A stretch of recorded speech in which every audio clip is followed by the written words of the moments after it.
मरणा हाते सुटले काया, मरणा हाते सुटले काया, विचारे या निश्चये, नासोनिया गेली खंती, सहज स्थिती भोगाची, न देखेसे झाले श्रम, न देखेसे झाले श्रम, आले वर्म हताहे, नासोनिया गेली खंती, सहज स्थिती भोगाची. तुका म्हणे कैची कीव, तुका म्हणे कैची कीव, कोठे जीव निराळा, नासोनिया गेली खंती, सहज स्थिती भोगाची. पांडुरंगा करो प्रथम नमन, पांडुरंगा करो प्रथम नमन, करू प्रथम नमन, पांडुरंगा करो प्रथम नमन. चरणा संतांचिया, तुझरे चरणा संतांचिया, तुझरे चरणा संतांचिया, कांता कृपादाने कथेचा विस्तार, कांता कृपादाने कथेचा विस्तार, बाबाजी सद्गुरुदास तुकाराम,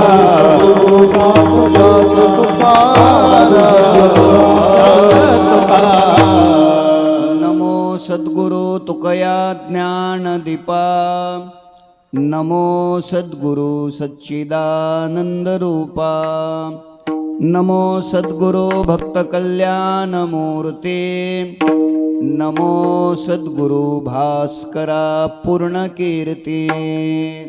सेवे लागी सेवक झालो, तुमच्या लागलो निज चरणा, तुमच्या लागलो निज चरणा, तुमच्या लागलो निज चरणा. सेवे लागी सेवक झालो, तुमच्या लागलो निज चरणा, तुमच्या लागलो निज चरणा, हो स्वामी तुझ्या देवा, यावरी न करावा भेदो, यावरी न करावा भेदो, यावरी न करावा. अहो स्वामी तुझ्या देवा,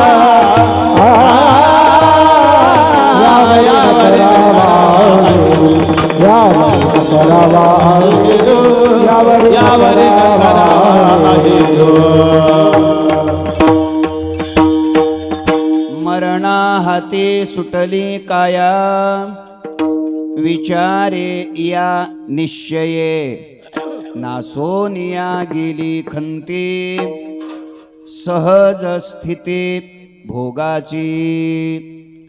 अनंत कृपा विभूषित विश्ववंद्य विश्वसंत संत श्रेष्ठ जगद्गुरु श्री तुकोबाराय यांच्या अभंग गाथेतील 4 चरणाचा अभंग सेवेकरिता घेतलेला आहे.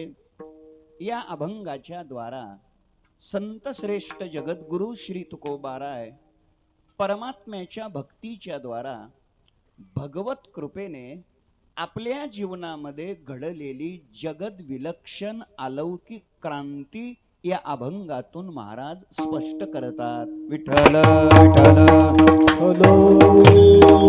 विठ्ठल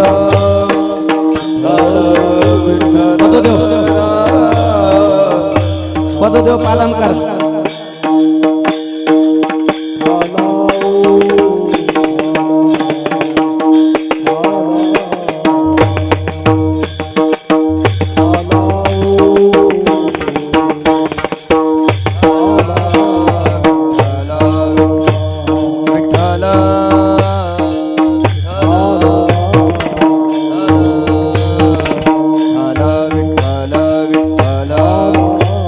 विठ्ठल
अनंतकोट ब्रह्मांड नायक अकारण कारण करुणा वरुणालय अखिल गुणनिधान भक्तवत्सल जगदाधार रुक्मिणी प्राण संजीवन भगवान श्री पंढरीश परमात्म्याच्या असीम कृपेद्वारा ज्ञान कैवल्य तेजोनिधी विश्वमाऊली ज्ञानोबाराय वैराग्य शिरोमणी संत हृदय सम्राट विश्ववंद्य जगद्गुरु श्री तुकोबाराय आदी करून सर्व संत महंतांच्या आशीर्वादाने उपस्थित संत महंत भाविक सज्जन माता भगिनी संपूर्ण परभणी जिल्ह्यातून नांदेड जिल्ह्यातून लातूर जिल्ह्यातून शेजारच्या अनेक विभागातून उपस्थित असलेले वारकरी संप्रदायातील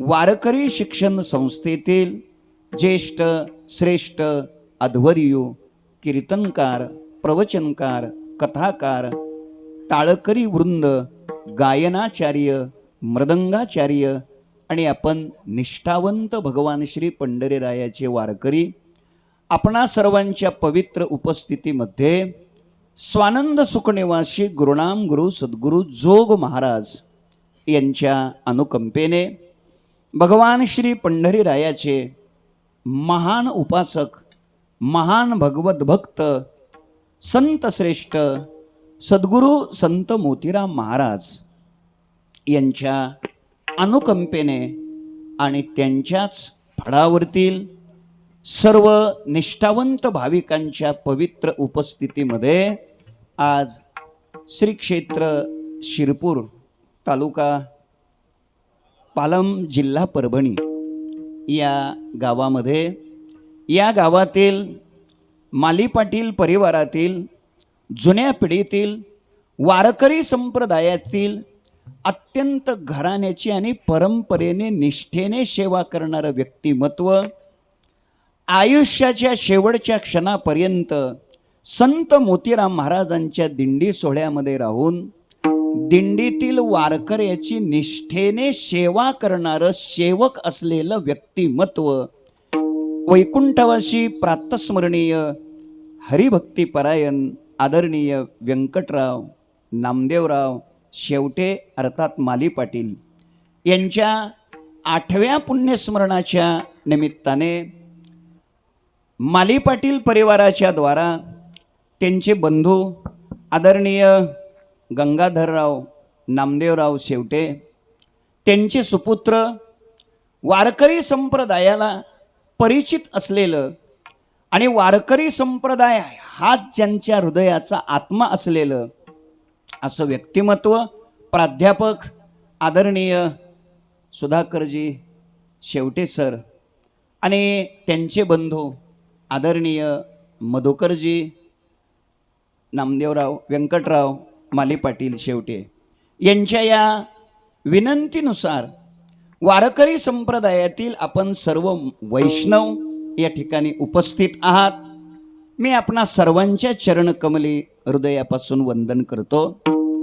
वारकरी संप्रदायाची साधना करणारे साधक, वारकरी संप्रदायाची उपासना करणारे उपासक, भगवान श्री पंढरीरायाची भक्ती करणारे भक्त आणि वारकरी संप्रदायाची अंतरंग साधनेची शिकवण देणारे अनेक शिक्षक, अनेक गुरुजी, अनेक भागवताचार्य, रामायणाचार्य, वेदशास्त्र संपन्न ऋषितुल्य असलेली अनेक व्यक्तिमत्व या ठिकाणी उपस्थित आहेत.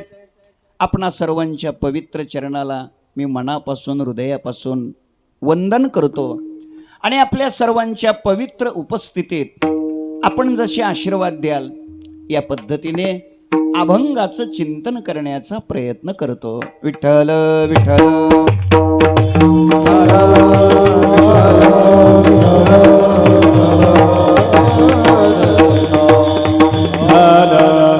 दोन गोष्टी अत्यंत महत्त्वाच्या आहेत. इथे उभे राहिलेले टाळकरी, इथे उपस्थित असलेले अत्यंत गुणी मृदंग वादक आणि वारकरी संप्रदायातील अनेक कीर्तनकार, कीर्तनकारांना घडवणारे वेदशास्त्र संपन्न असे प्रवक्ते आणि वेदांताचार्य आदरणीय गुरुजी या ठिकाणी उपस्थित आहेत. खरं म्हणजे सगळे लोक इथं आलेले त्याची दोन कारणं आहेत.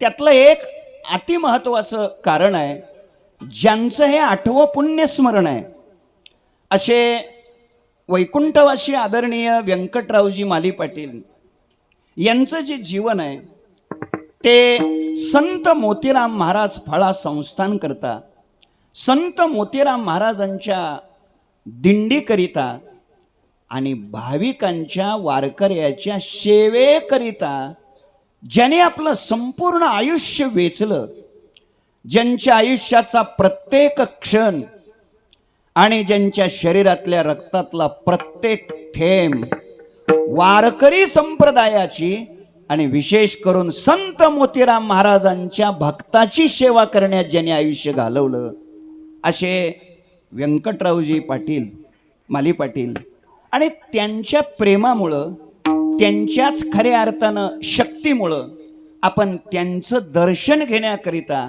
या ठिकाणी सर्वजण आलेला आहात. त्या परिवाराचं, शेवटे परिवाराचं, प्राध्यापक आदरणीय शेवटे सर यांचं संत मोतीराम महाराज फाळा संस्थानमध्ये असलेलं योगदान आणि अत्यंत नम्र वृत्तीने वारकरी संप्रदायाची सेवा करत असलेलं त्यांचं जीवन, त्या नम्रतेला, त्यांच्या त्या विनयतेला पाहूनच आपण या ठिकाणी सर्वजण आलेला आहात. हे पहिलं कारण आहे. आणि दुसरं कारण आहे, आपण ज्यांच्यासाठी आलात हा वारकरी संप्रदायाचा परिवार आहे आणि ज्यांचं श्रवण करण्याकरिता आपण आलेले होता, आता आलेले होता असं म्हणावं लागतंय, वारकरी शिक्षण संस्थेचे विद्यमान अध्यक्ष प्रातस्मरणीय माझे श्री गुरु आदरणीय संदीपान महाराज हसेगावकर यांच्या दर्शनाकरिता आणि यांच्या अमृतवाणीचा लाभ आपल्याला भेटावा याच करता कोणालाही फोन न करता हस्ते परास्ते पत्रिका मोबाईलमधली पाहून, आणि मला वाटतं ही आषाढ वद्य नवमी या फळा संस्थांच्या सर्व भक्त परिवाराच्या अत्यंत स्मरणात राहिलेली ही नवमी आहे. आणि म्हणून आपण पूजनीय श्रद्धेय प्रातस्मरणीय श्री गुरु दादांचं कीर्तन श्रवण करण्याकरिता मोठ्या आशेने, मोठ्या आतुरतेने या ठिकाणी संपन्न झालेला आहात. खरं म्हणजे हीच आपली येण्याची, इथे येण्याची दोन कारणं आहेत. इच्छेनं आलात, आशेनं आलात, खूप तृप्ती करण्याकरिता आपण इथे पोचलेला आहात. परंतु आता आपला नाविलाज आहे आणि आपली पद्धती आहे, एकदा कीर्तनाला येऊन बसल्यानंतर मग 2 तास उठायचं नसतं. ही आपली परंपरा आहे, ही आपली पद्धती आहे. त्यामुळे आता तुमचा नाविलाज होतोय. खरं म्हणजे सरांनी तसं सूचित करायला पाहिजे होतं अगोदर की दादांची अडचण आहे, पण त्यांनी काही तसं सूचित केलं नाही. मोठ्या इच्छेने तुम्ही आलात आणि दादा आज इथं येऊ शकलेले नाहीत. दादांचे सावत्र बंधू ते वैकुंठवासी झालेले असल्यामुळं आणि आज त्यांच्या दशक्रिया विधीचा हा कार्यक्रम श्री क्षेत्र आळंदी या ठिकाणी असल्यामुळं, दादांना तिथं जाणं क्रमप्राप्त असल्यामुळं ते इथं येऊ शकले नाहीत. आणि म्हणून शेवटे सरांनी माझ्याकडे ही सेवा सुपूर्द केली. त्यांची आज्ञा आणि दादांची सेवा म्हणून मी या ठिकाणी उभं राहिलेलो आहे. आणि मग आपल्याकडे एक म्हण आहे, वास्तविक पाहता इथे कीर्तनकारांची मांदियाळी उपस्थित आहे, वैष्णवांची मांदियाळी उपस्थित आहेत. माझ्यापेक्षा सगळे वयानं ज्येष्ठ आहेत, ज्ञानानं ज्येष्ठ आहेत, साधनेने ज्येष्ठ आहेत, तपश्चर्येने ज्येष्ठ आहेत, भजनाने ज्येष्ठ आहेत. पण तरीसुद्धा ही जबाबदारी आपण माझ्यावर दिलेली आहे. त्याचं कारण सांगतो. त्याचं एक महत्त्वाचं कारण आहे. आमच्याकडे ती म्हण आहे, इकडं बहुतेक असेलच मधुकर महाराज, आमच्याकडे ती म्हण आहे, खुज्या रुमण्यावर जादा भार दिला जातो. खुजा रुमणं असलं की त्याच्यावर जादा भार दिला जातो. आणि त्या दृष्टिकोनातून आज आपण इथे उभा राहिलेलो आहे. तुम्ही सर्वजण जशी कृपा कराल, तुम्ही सर्वजण ज्या पद्धतीने आशीर्वाद द्याल, या पद्धतीने आपण परमात्म्याचं चिंतन करण्याचा प्रयत्न करूया. खरं म्हणजे एवढे कीर्तनकार, एवढे मोठे वैष्णव, साधन संपन्न जीवन जगणारे इतके मोठे महात्मे कीर्तनकार उद्धव महाराज एका वेळेला एकत्र येणं चांगलं नसतं. खरं म्हणजे चांगलं नसतं. मी चांगलं नसतं का म्हणालो गुरुजी? त्याचं कारण आहे, त्याचं कारण आहे केशव महाराज, त्याचं कारण आहे, एवढे कीर्तनकार एकाच वेळेला एकत्र आल्यामुळं समाजाचं नुकसान होतं. काय समाजाचं नुकसान होतं? आत्ता या वेळेला तुम्ही जर एका गावाला सगळे गेले असते तर तिथे वारकरी संप्रदायाच्या मूलभूत तत्वज्ञानाचा प्रचार आणि प्रसार झाला असता. म्हणजे तुम्ही एवढे कीर्तनकार एकाच वेळेला इथं एकत्र आले म्हणजे समाजाचं काय झालं? नुकसान झालं. पण पुढं ऐका, एवढे कीर्तनकार मनाने एकत्र येणं हे वारकरी संप्रदायाच्या प्रगतीचं लक्षण आहे. आणि आज खऱ्या अर्थानं असा एक आगळाने वेगळा सोहळा इथे संपन्न होतोय. कैलास महाराज इतकी चांगली मंडळी एकत्र भेटल्यानंतर 3 वाजायच्या आत कीर्तन कसं संपेल सांगा? हे संपणं शक्य नाही. तुमची सगळ्याची दया आहे, तुमची सर्वांची कृपा आहे. आणि या पद्धतीने आपण गुरुजींची आज्ञा म्हणून आणि श्री गुरुदादांची सेवा, त्यांचा आदेश समजून सेवा करण्याचा प्रयत्न करूया. विठ्ठल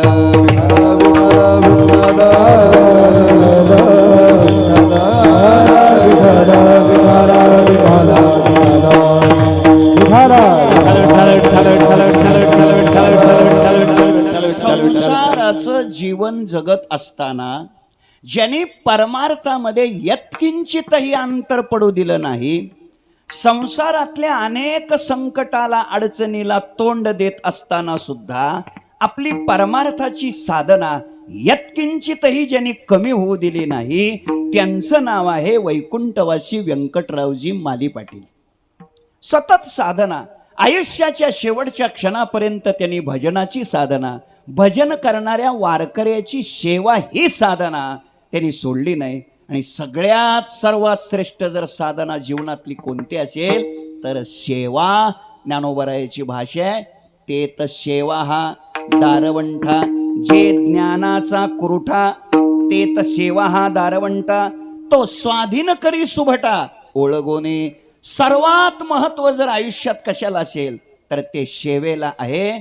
आणि सेवा करण्याचा परिणाम एकच वाक्य देतून पुढे चालतो. वैकुंठवासी हरिभक्तीपरायण संत सेवक व्यंकटरावजी नामदेवरावजी शेवटे माली पाटील यांनी का सेवा केली? कशा करता सेवा केली त्याचं एकमेव उत्तर मला भावलेलं सांगतो. त्याने वारकऱ्याची सेवा, भक्ताची सेवा, भजन करणाऱ्याची सेवा, दिंडीत चालणाऱ्या वारकऱ्याची सेवा त्यांनी का केली, कशासाठी सेवा केली, त्याचं एकच उत्तर आहे, सेवेसाठी सेवा केली. दुसरं उत्तर नाही. सेवेलागी सेवक झालो. सेवा करण्याचा उद्देश काय? जन्मोजन्मी पुन्हा पुन्हा हीच सेवा आपल्याला घडावी, एवढाच शुद्ध हेतू या महात्म्याच्या जीवनामध्ये होता. आणि म्हणूनच आज हे 8वं पुण्यस्मरण. मला वाटत नाही ते बहुतेक कीर्तन करत नसले पाहिजेत, प्रवचन करत नसले पाहिजेत, कथा करत नसले पाहिजेत. कथा करत नव्हते, प्रवचन करत नव्हते, कीर्तन करत नव्हते, त्याच्यातलं काहीच करत नव्हते, परंतु त्यांचं सेवेनं जीवन इतकं समृद्ध होतं. त्याचाच परिणाम आज हे 8वं पुण्यस्मरण सुद्धा इतकं दर्जेदार संपन्न होतंय. त्याचं कारण आहे त्यांच्या जीवनातली सेवा. ही सेवेची त्यांच्या जीवनातली पुण्य आहे. आणि मग सेवा करणारा जो महात्मा असतो, तो महात्मा जीवनातल्या व्यवस्थेकडे कधी लक्ष देत नाही, जीवनातल्या अवस्थेकडे लक्ष देतो. संसार करत असताना माणसाने लक्ष व्यवस्थेकडे द्यावं आणि परमार्थ करत असताना माणसाने लक्ष अवस्थेकडे द्यावं. ज्याच्यामध्ये अवस्थेकडे लक्ष दिलं जातं त्याला आपण परमार्थ म्हणूया, आणि ज्यामध्ये व्यवस्थेकडे लक्ष दिलं जातं त्याला आपण संसार म्हणूया. माफ करा, कदाचित परमार्थात राहूनही लक्ष जर व्यवस्थेकडेच असेल तर मग तो परमार्थ नाही, तो काय आहे? संसारच आहे. त्याने आपल्या जीवनामध्ये व्यवस्थेकडे पाहिलं नाही. संसारात जरूर पाहावं, संसारात जरूर लक्ष द्यावं. एखाद्या संसारिक माणसाच्या जर घरी आपण गेलो तर त्याच्या व्यवस्थेकडे लक्ष द्या, आणि परमार्थिक माणसाच्या जर आपण घरी गेलो तर त्याच्या अवस्थेकडे लक्ष द्या. कसं आहे, आपली मुलगी जर एखाद्याच्या घरी द्यायची असेल, शेठजी, मुलगी जर एखाद्याच्या घरी द्यायची असेल तर त्या घरी गेल्यानंतर त्या घरातल्या व्यवस्थेकडे लक्ष द्यावं का अवस्थेकडे लक्ष द्यावं? कशाकडे लक्ष दिलं पाहिजे? व्यवस्थेकडे लक्ष दिलं पाहिजे. नाहीतर तुम्ही अवस्थेकडे लक्ष द्याल, नवरदेव कसा वैराग्यवान आहे, सगळा घोटाळा होऊन जाईल. तिथे गेल्यानंतर लक्ष कशाला दिलं पाहिजे? व्यवस्थेला लक्ष दिलं पाहिजे. आणि एखाद्या वैष्णवाच्या वारकऱ्याच्या घरी गेल्यानंतर त्यानं पाणी कोणत्या तांब्यात दिलंय इकडे फार लक्ष देऊ नका. देत असताना त्याची भावना काय आहे, त्याची श्रद्धा काय आहे, त्याचं अंतःकरण काय आहे, याच्याकडे लक्ष द्या. याचा अर्थ, या वाक्याचा अर्थ कृपा करून असाही काढू नका, घरी आलेल्या वारकऱ्याला कसल्याही तांब्यात पाणी प्यायला द्यावं, असाही अर्थ काढायचा नाही. नाहीतर लोक एवढंच घेतील आणि फजिती माझी सुरू. मी कशा करता आपल्या पुढे हे सांगायला लागलो, असं आपल्या जीवनात ज्यांनी व्यवस्थेत राहूनही जीवनात अवस्थेकडे लक्ष दिलं, व्यवस्थेला बाजूला फेकून दिलं आणि अवस्थेच्या विशिष्ट टप्प्यापर्यंत ज्यांचं जीवन पोहोचलं. व्यवस्था वेगळी असते, जी बदलत असते ती व्यवस्था, जी कधी बदलत नसते तिचं नाव अवस्था. देश बदलला, काल बदलला, वस्तू बदलली, व्यक्ती बदलली, परिस्थिती बदलली, समाज बदलला की जिच्यात बदल होतो तिला व्यवस्था म्हणावं. आणि देश, काल, वस्तू, व्यक्ती, परिस्थिती, समाज याच्यात बदल होऊनही ज्याच्यात किंचितही बदल होत नाही त्याला अवस्था म्हणतात. किती ज्ञानोबा आहे, गोड बोलतात. दक्षिण उत्तर मारुता, मेरू जैसा पंडुसुता, सुख दुःख प्राप्ता मध्यस्थू जो. किंवा आणखीन ज्ञानोबरायची भाषा आहे, तरी गेली याची शे न करी, न पवता चाड न धरी, सुनिश्चळू अंतरी मेरू जैसा. ज्ञानोबराय बोलतात, अर्जुना समत्व चित्ताचे, तेची सार जाण योगाचे, ते त मना आणि बुद्धीचे ऐक्य असे. केवढाही कठोर प्रसंग जीवनावर आला तरी सुद्धा, जरी हे आकाश वर पडो पाहे, ब्रह्मगोळ भंगा जाये, वडवा नळ त्रिभुवन खाये, परी मी तुझीच वाट पाहेगा विठोबा, न करी अनिकाचा पांगिला, नाम धारक दास तुझाची अंकिला, देह जावा थवारा हो. पांडुरंगी दृढ भावो. हे अवस्थेचं जीवन आहे, कधीच बदलत नसते. ऐका, अवस्थेमुळं जीवनातलं पावित्र्य वाढतं, अवस्थेमुळं हृदयातलं मांगल्य वाढतं, अवस्थेमुळे अंतकरणातली सात्विकता वृद्धिंगत होते.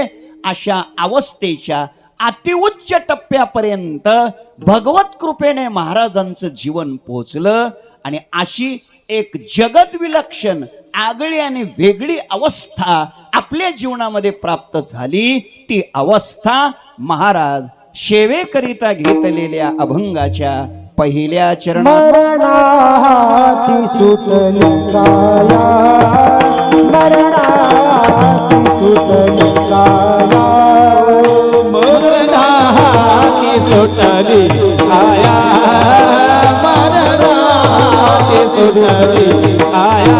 पुढे सरका, पुढे सरका, पुढे सरका जरा सगळे, काया, पुढे सरका. पाठीमागे बघणारे, पाठीमागे बघणारे, सुटली काया, पुढे या, पुढे या. विचारे निश्चय, विचारे निश्चय, नासोनिया गेली हरली, नासोनिया गेली हरली. विचारे या निश्चय, विचारिया निश्चय, नासोनिया गेली हरली, नासोनिया गेली हरली.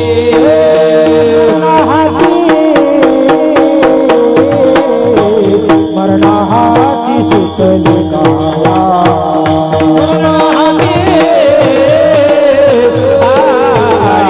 मरणाहाती सुटली काया.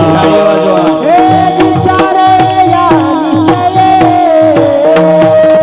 विचारे या निश्चय, विचारे या निश्चय, विचारे या निश्चय, नासोनिया, नासोनिया गेली हरली, नासोनिया, नासोनिया गेली हरली. विचारे या निश्चय, विचारे या निश्चय, विचारे या निश्चय, विचारे या निश्चय, नासोनिया, नासोनिया गेली, नासोनिया, नासोनिया गेली खंती, गेली खंती, नासोनिया गेली खंती. मरणाहाते सुटली काया, विचारे या निश्चये. अभंगाच्या पहिल्या चरणामध्ये जगद्गुरु संत श्रेष्ठ श्री तुकाराम महाराज भगवत कृपेने आपल्याला लाभलेली अवस्था प्रगट करतात. प्रारब्धाच्या अनुकूलतेनं जी बदलत असते त्याला व्यवस्था म्हणू, आणि संत अथवा भगवंताच्या कृपेनं जी भेटत असते त्याला अवस्था म्हणू. किती गोड ज्ञानोबाराय बोलतात. पडिले दुरदेशी मजा आठवे मानसी, नको नको हा वियोग, कष्ट होता ते जीवाशी, दीन तैशी रजनी झाली गे माय, अवस्था लावून गेला अजून का नये. अवस्था ही देवाच्या कृपेनं प्राप्त होत असते, अवस्था ही श्रीगुरूच्या कृपेनं प्राप्त होत असते, आणि व्यवस्था ही प्रारब्धाने भेटत असते. आपल्या बोलण्याचा मुद्दा इतकाच आहे. भक्ती केली, साधना केलं, नामचिंतन केलं, आणि त्या साधनेचा, नामचिंतनाचा, भक्तीचा पराकोट होतो, आणि भगवान श्री पंढरीरायाची कृपा होते. त्या कृपेचा परिणाम महाराज सांगतात, आमचं जीवन या अवस्थेपर्यंत गेलं. कोणत्या? मरणाहाती सुटली काया, काया मरणा हाती सुटली. आता काया मरणा हाती सुटली हे कसं शक्य आहे? मरणा हाती, हाती शब्दाचा अर्थ मृत्यूच्या बंधनातून काया सुटली. काया म्हणजे शरीर. मरणा हाती सुटली काया,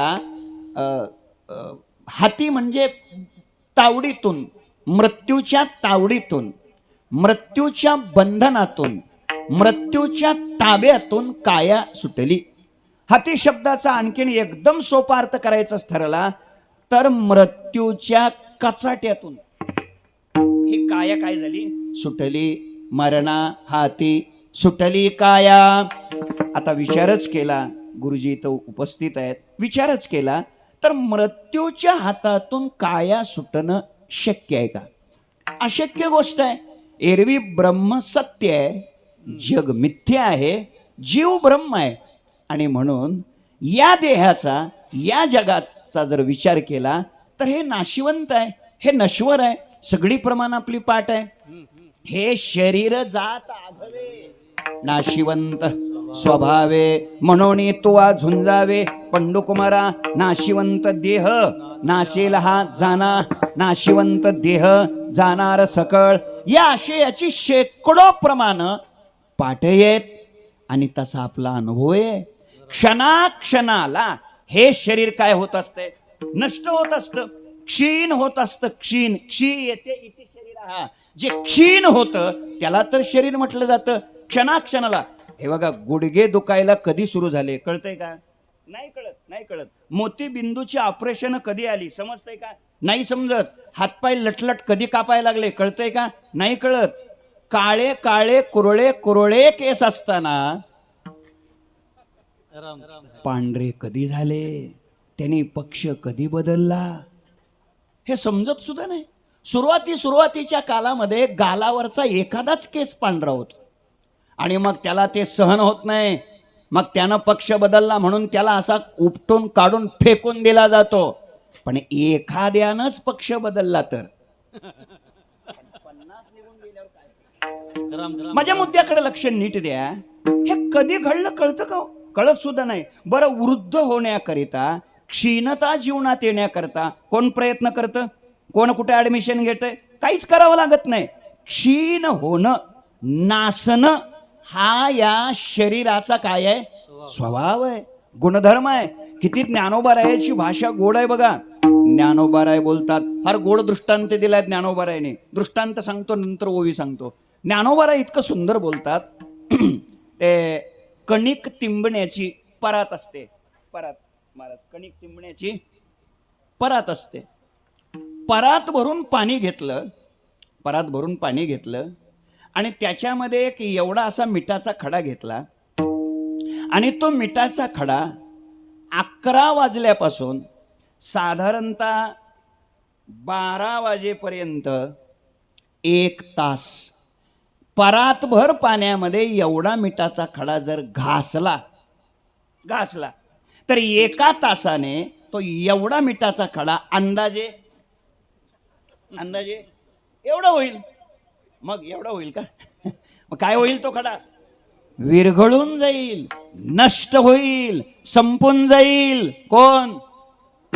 मिठाचा खडा. आणि हे मी कोणाचं सांगतो? हा, मिठाच्या खड्याचं सांगतो. तेवढ्यासाठी तारीख घेतली. ऐका, काय भाषा ज्ञानोबारायची गोड आहे. ज्ञानोबाराय सांगतात, पाण्यामध्ये मीठ घासल्यानंतर ते क्षणाक्षणाला काय होतं? नष्टच होत जातं. एक क्षण असा येतो की ते विरघळून जातं, नाहीच होतं. ज्ञानोबाराय बोलतात, तव तव अधिकाधिके मरण आयुष्याते जिंके, मीठ जैसे उदके घासी जत असे. किती गोड बोलतात ज्ञानोबाराय. परात कोणती आहे? माया ही परात आहे. पाणी कोणतं आहे? शब्द स्पर्श रूप रस गंध पंचविषयाचं पाणी आहे. विषय रूपी पाण्यात जीवन रूपी, आयुष्य रूपी, शरीर रूपी मिठाचा खडा आपण जेवढ्या ताकदीनं घासू तेवढ्या लवकर तो काय होणार आहे? नष्ट होणार आहे. कारण नष्ट होणं, नासणं हा त्याचा स्वभाव आहे. किती ज्ञानोबाराय छान बोलतात. आणखीन एक ज्ञानोबारायने सांगितलेला दृष्टांत सांगतो, फार गोड आहे. ज्ञानोबाराय सांगतात, एक चोर आहे आणि त्याचा गुन्हा सिद्ध झाला. कोर्टाने त्याला फाशीची सजा दिली. भारतासारख्या लोकशाहीच्या देशामध्ये एवढ्या लवकर गुन्हा सिद्ध होतच नाही. पण कीर्तन असल्यामुळं आणि वेळ कमी असल्यामुळं आपण लवकर गुन्हा सिद्ध केला. गुन्हा सिद्ध झाला, फाशीची सजा. मग ते सुळावर देण्याची पद्धत, पूर्वी सुळावर द्यायचं. फाशीचा दिवस उजळला, कैदेतून त्या कैद्याला बाहेर काढलं. आता त्याला कुठं न्यायचंय? सुळावर देण्याकरता घेऊन जायचं. बाहेर काढलं, त्याला घेऊन निघाले. आता सुळावर द्यायचंय. आता मला उत्तर द्या, तो कैदी सुळाकडे जात असताना जशी जशी पावलं टाकतो तसा तसा त्या प्रत्येक पावलाला त्याचा मृत्यू त्याच्या जवळ येतो. तो जसा जसा पाऊल टाकीत राहील ना तसा तसा त्याचा मृत्यू त्याच्या जवळ येतो. कोणाच्या? कैद्याच्या. आणि आपला काय प्रत्येक पावलाला लांब जातो का मृत्यू? अहो जवळच येतो ना. ज्ञानोबारायची भाषा किती गोड आहे काका. ज्ञानोबाराय सांगतात, सन्मुख शुला धावतया चपला ये प्रतिपदी जवळा मृत्यू जेवी. प्रत्येक क्षणाला मृत्यूच्या जबड्यातच आपण चाललो. लागिला सरीसा पाठवाटे, लागला सरीसा पाठवा, लागला सरीसा पाठवा, लागला सरीसा पाठवा.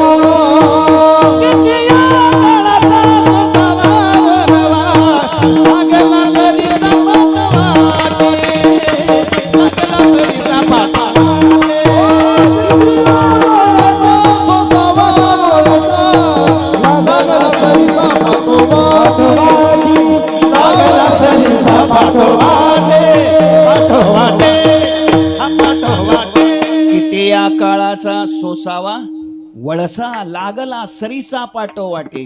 काळे खादला अवघाची आकार. काय ज्ञानोबारायची भाषा आहे. ज्ञानोबाराय सांगतात, निहाळीपा केवडा पसरला से चवडा करुणी माझी वडा आकार गजू. काय आहे? संपूर्ण आकार हा हत्ती आहे आणि संपूर्ण आकार या हत्तीला काळरूपी सिंहाने काय केलंय? एक जबडा या आकाराच्या खाली घातलेला आहे आणि एक जबडा आकाराच्या वरती घातलेला आहे. आणि त्या काळरूपी सिंहाच्या जबड्यातच हा सगळा आकार अवघाची आकार ग्रासी नकाळे,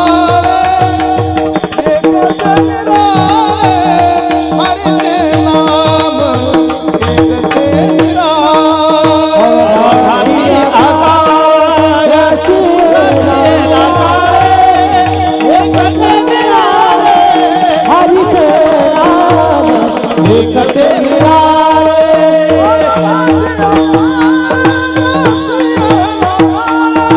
हरी आकार शिवचे लागाळे, एकटे निराळे, हरीचे नाम एकटे निराळे. अवघाची आकार ग्रासिएला काळे. आपण काळाच्या कशात आहोत? जबड्यात आहोत. जबड्यात म्हणजे थोडं जागा व्हा. म्हणजे फक्त आता त्यानं काय करायचं राहिलंय? फक्त जबडा मिटायचा राहिलाय. हो म्हणजे एकदम सोपं एका वाक्यात बोलू का? म्हणजे तसं पाहिलं तर आपण मेलेलोच आहोत. आपण काय झालेलो आहोत? मेलेलोच आहोत. फक्त जाहीर करायचं राहिलंय. ते असतं ना, जाहीर करतात ना, ते जरा थांबा म्हणतात, साहेब या सगळ्या घेऊ द्या, करू द्या. आणि मग ते सगळी सारवा झाली की मग आपलं ते घोषित करतात. लोक म्हणतात नाही पण तसे ते मेलेलेच आहे, 2 दिवस झालं ते सह्या राहिलेत. तसं अंगठे काय जास्त ते अंगठा राहिलेला आहे. ते मेल्यावर मला कुठं देणार ते सह्या? काकाने बरोबर अंगठा. मुद्द्याकडे लक्ष इतकंच द्या. तसं तुम्ही आणि आम्ही आपण काळरूपी सिंहाच्या कशात आहोत? जबड्यात. आता त्यानं फक्त काय करायचं राहिले? फक्त मिटायचं राहिले. आणि आपण त्याच्या जबड्यात काय धावपळ चालली आपली, किती पळापळी चालली. ही सगळी पळापळ कुठं आहे आपली? त्याच्या जबड्यात आहे. बोलण्याचा मुद्दा इतकाच आहे, एकंदरीत शरीर नाशिवंत आहे. नष्ट होणार आहे, संपणार आहे, कधी जाईल सांगता येत नाही. हजारो शेकडो प्रमाण आहेत आणि अनुभव सुद्धा आपला कसा आहे तसाच आहे. मग असा असताना सुद्धा तुकोबारा इथे मरणाहाते सुटली काया, हे कसं काय म्हणतात? एखाद्या वेळेस मरणाहाती सुटला जीव असं म्हटलं असतं तर लगेच पटलं असतं, बरं वाटलं असतं, कारण तो ब्रह्मच आहे. तुका म्हणे कैची किव कोटे जीव निराळा शेवट आहेच. पण इथं मरणाहाती सुटलंय कोण? काया, शरीर. हे कसं शक्य आहे? त्याचं उत्तर शोधायचंय. त्याचं उत्तर हे आहे, मरणाहाती सुटली काया हे तुकोबाराय बोलतात आणि अगदी बरोबर आहे, कारण हे संतासाठी आहे, आपल्यासाठी नव्हे. हे आपण वेगळे आहोत. संत नवती जगा माणसा त्यासारिखे महात्म्यासाठी संतासाठी त्यांची काया मरणाहाती सुटते. कशी सुटते? 4-2 प्रमाणाचा विचार करू आपण. पहिलं उत्तर देतो, ती काया भक्ताची आहे, ती काया महात्म्याची आहे, ती काया संताची आहे. आणि मग मायबाप भक्ताची महात्म्याची संताची काया ती काया नसते. कायागी पंढरी आत्मा विठ्ठल, कायागी पंढरी आत्मा विठ्ठल, कायागी पंढरी आत्मा विठ्ठल, कायागी पंढरी आत्मा विठ्ठल. नाद तो केवळ,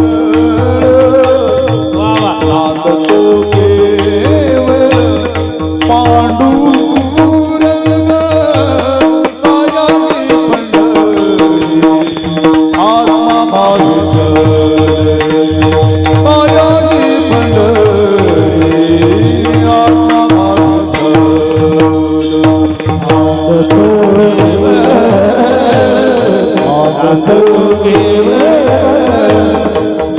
पांडुरंग, कायागी पंढरी आत्मा विठ्ठल, कायागी पंढरी आत्मा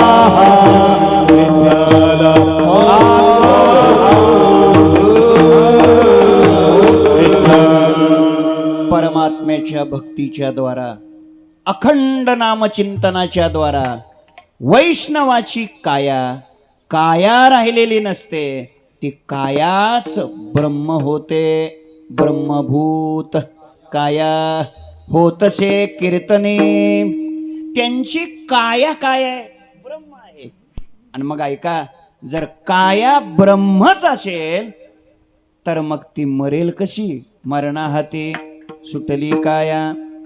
दुसरं प्रमाण देतो, गोविंद गोविंद मना लागली या छंद, मग गोविंद ते काया गोविंद झालेली आहे.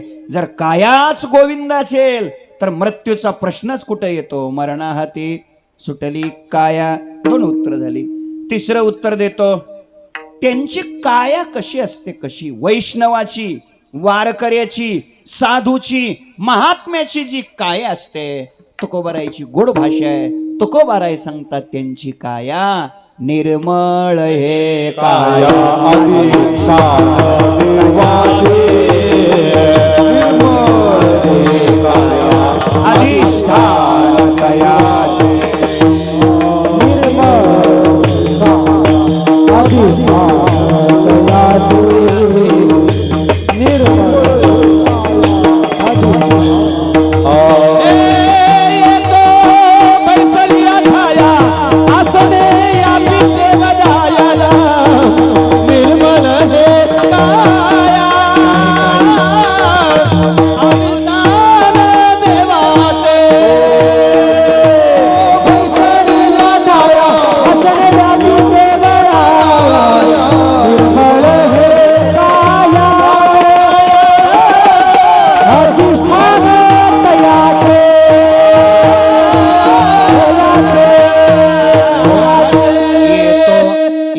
बैसलिया ठाया आसने व्यापी देवराया.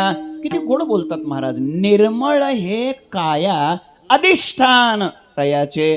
परमात्म्याला राहण्याचं अधिष्ठान म्हणजे भगवत भक्ताची काय आहे? काया आहे. मग जर देव त्या कायेत राहतोय तर ती काया मरेलच कशी? मरणाहाती सुटली काया. 3 उत्तर झाली. 4थं उत्तर देतो. ती काया निर्मळ आहे. निर्मळ किती निर्मळ आहे? सर्वांग निर्मळ. चित्त जैसे गंगाजळ. किती निर्मळ आहे. तसे अंगाचे अनेक प्रकार आहेत, पण आपण 3 प्रकारात वर्गीकरण करू. स्थूल, सूक्ष्म आणि कारण. साधूची महात्म्याची ही 3ही शरीर किती पवित्र असतात. त्यांचा स्थूल देह पवित्र आहे. का पवित्र आहे? जोवदे अच्युत सर्व काळ पवित्र. जोवदे अच्युत सर्व काळ स्थूल पवित्र आहे. पुढं सूक्ष्म. सूक्ष्म देह त्यालाच दुसरं नाव आहे लिंग देह.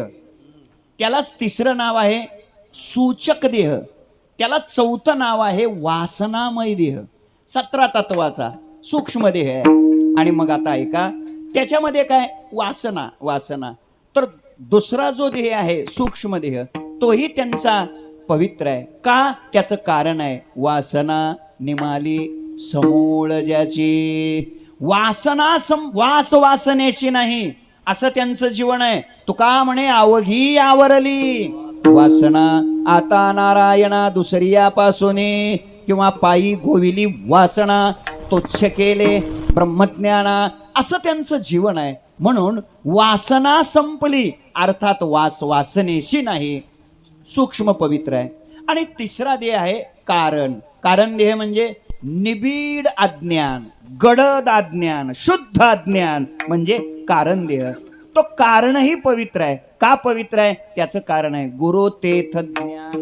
ज्ञानी आत्मदर्शन, दर्शनी समाधान अतिजैसे. किंवा तरी संता या भजावे. हा, तरी तनु म्हणू जीवे. इथं काय अडचणच नाही हो. इथं काही अडचण नाही. इथं कीर्तन करणं एवढं सोपं आहे शेठजी. खूप सोपं आहे. इथं काही अडचण नाही. का अडचण नाही? काय बी नाही येऊ द्या, काही नाही आठवू द्या, लगेच सांगायला तयार आहे. काहीच अडचण नाही. आणि तसं काही काही ठिकाणी काहीच अडचण नसते, कारण त्यांना काही कळत नसतं. इथे सगळे तयार महात्मे आहेत. ते आठवलं नाही मला. मी जेवढं आठवलं तेवढंच पुढचं म्हटलं तरी लगेच. तरी तनु मनू जीवे चरणाशी लागावे अगरवता करावे दास्य सकळ. अर्थ इतकाच आहे, त्यांच्या चरणाच्या जवळ ज्ञान आहे. ते ज्ञान देतात. ते ज्ञान पैगा भरवे. ते त्यांच्याकडं ज्ञान आहे, अज्ञान नाही. कारण पवित्र. वासना संपलेली आहे. अशुभ वासना संपलेली आहे. वाईट वासना संपलेली आहे. आता वासना एकच आहे. तुका म्हणे पायापाशी येईदाईशी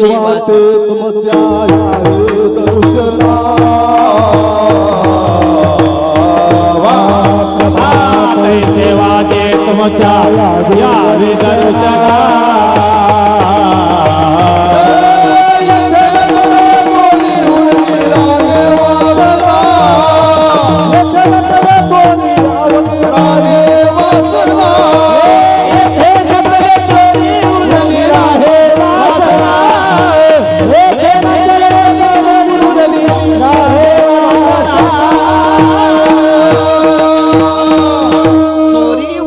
वासना येथे तिथं चालत नाही. अर्थात ती राहिलेली नाही. म्हणून सूक्ष्म पवित्र आहे.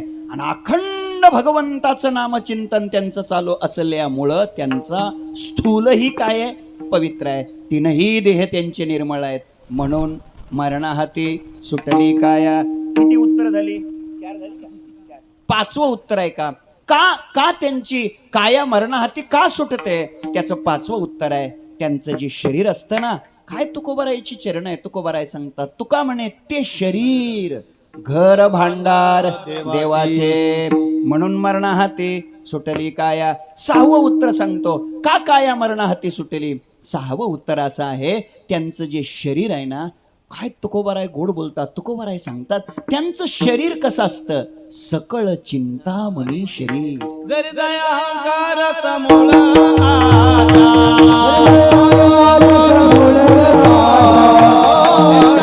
नाही कपट देह बुद्धे. नाही कपट देह बुद्धे. निर्मळ सती शरीर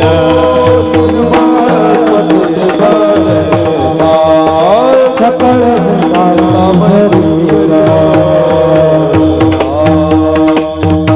सकळ चिंतामणी शरीर जरी जाय अहंकार समूळ आशा निंदा द्वेष हिंसा नाही कपट देह बुद्धी निर्मळ स्फटिक जैसा. साधूचं महात्म्याचं शरीर कसं आहे, काय काय त्या शरीरातून निघून गेलंय. पहिली गोष्ट ते चिंतामणी सारखं शरीर आहे. दुसरी गोष्ट पुढे सांगितलंय अहंकार आशा समूळ निघून गेलेली आहे. त्या शरीरात अहंकार नाही, त्या शरीरात आशा नाही, अजून काय नाही त्या शरीरात. निंदा द्वेष हिंसा कपट नाही, देहबुद्धी नाही, निर्मळ स्फटिक जैसा. स्फटिकासारखं जर शरीर निर्मळ असेल, निंदा हिंसा द्वेष कपट देहबुद्धी संपलेली असेल, अहंकार आशा समूळ नष्ट झालेली असेल, तर असं शरीर मरेल कसं. मरणाहाती सुटली काया, का काया मरणाहाती सुटली. किती 6 झाले का. पुढचं उत्तर आहे का, मरणाहाती काया का सुटली. त्यांचं जे शरीर आहे ना, त्यांचा जो देह आहे ना, महाराज सांगतात आकाराशी कैचा ठाव. देह प्रत्यक्ष झाला देव, त्यांचं शरीरच देव बनलेलं आहे. अवघा देवची झाला पाही बरोनिया अंतर्बाही. समोर तुझे देवा देह समर्पिले देवा भार काही जण घ्यावा होईल आगवा होईल आगवा तुका मने आनंद होईल आगवा तुका मने आनंद. देह समर्पिले देवा भार काही जण घ्यावा होईल आगवा तुका मने आनंद.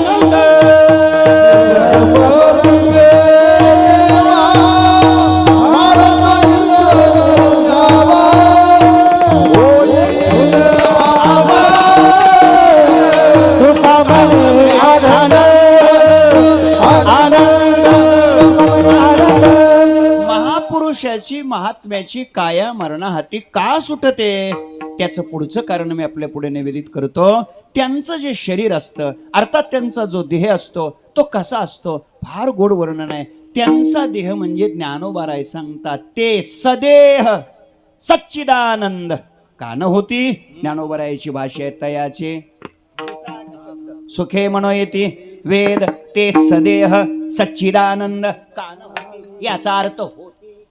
त्यांचा देहच सदेह सच्चिदानंद आहे. आता ऐका, जर देह सच्चिदानंद असेल तर सच्चिदानंद कुठं मरतं का. ते सत आहे चित आहे आनंद आहे, त्याला कसं मरण असेल. मरणाहाती सुटली काया या जगातलं आश्चर्य सांगतो. वारकरी संप्रदायाची क्रांती सांगतो. विश्वाच्या पाठीवर अनेक मूर्त्या आहेत, अनेक मूर्त्या आहेत. आणि आपण अनेक ठिकाणी मूर्ती प्राण प्रतिष्ठेला जातो सुद्धा. देव असतात, बाबाचं कीर्तन असतंय, तुम्ही सगळं ते सगळं करताय, जातो सुद्धा. पण मूर्ती कशाची असते, दगडाची. मूर्ती कशाची असते, काय संगमरवर असं काहीतरी म्हणूया, पाषाणाची. मूर्ती कशाची असते, लाकडाची. मूर्ती कशाची असते, पितळाची. मूर्ती कशाची असते, कुठल्या तरी सोन्याची. तुमच्यासाठी सोन्याची म्हणतो. ऐका ऐका, पण असं कुठं ऐकलं का. चला मूर्ती प्राण प्रतिष्ठेला, कशाची मूर्ती आहे म्हणे, सच्चिदानंदाची मूर्ती आहे. असं कुठं ऐकलं, शक्यच नाही. हा, सच्चिदानंद नावाच्या महाराजाची असेल, मुद्दा नीट ऐका. पण सच्चिदानंदाची कुठं मूर्ती ऐकली का. पण या विश्वातली क्रांती आहे. जगद्गुरु संत श्रेष्ठ तुकोबा राय म्हणजे प्रत्यक्ष सच्चिदानंद मूर्ती आहेत. सच्चिदानंद मूर्ती पायदा करियावा आरती तुकारावा स्वामी सद्गुरु नामा आरती तुकारावा. सच्चिदानंद मूर्ती पाय दाखवी आम्हा आरती तुकारामा स्वामी सद्गुरु रामा आरती तुकारामा आरती तुकारामा स्वामी सद्गुरुरामा आरती तुकारामा स्वामी सद्गुरु रामा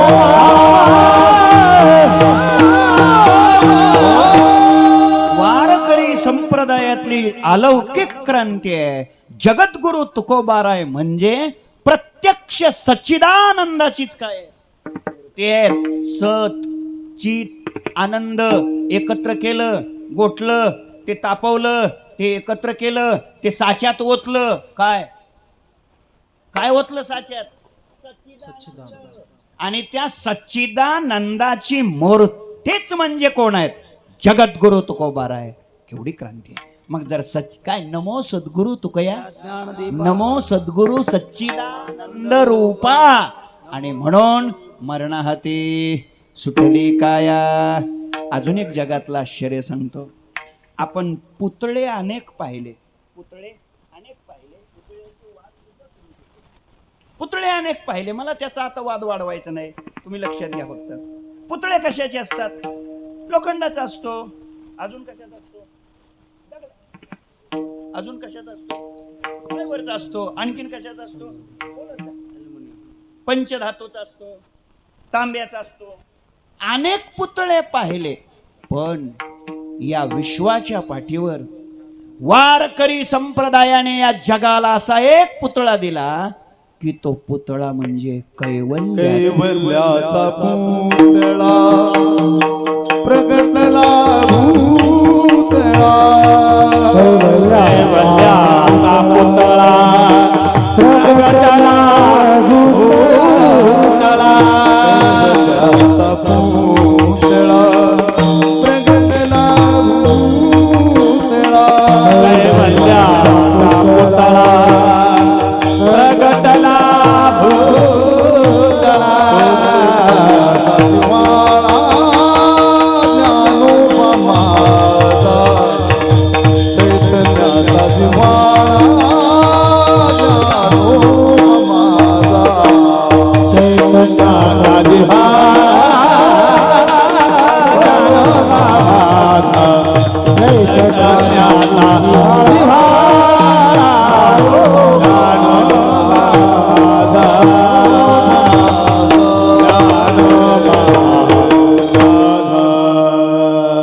कैवल्याचा पुतळा. विश्वमाऊली ज्ञानोबाराय म्हणजे कशाचा पुतळा? कैवल्याचा. आता कैवल्य शिव केवलोहम, कैवल्य नाम मोक्ष, कैवल्याचे अधिकारी.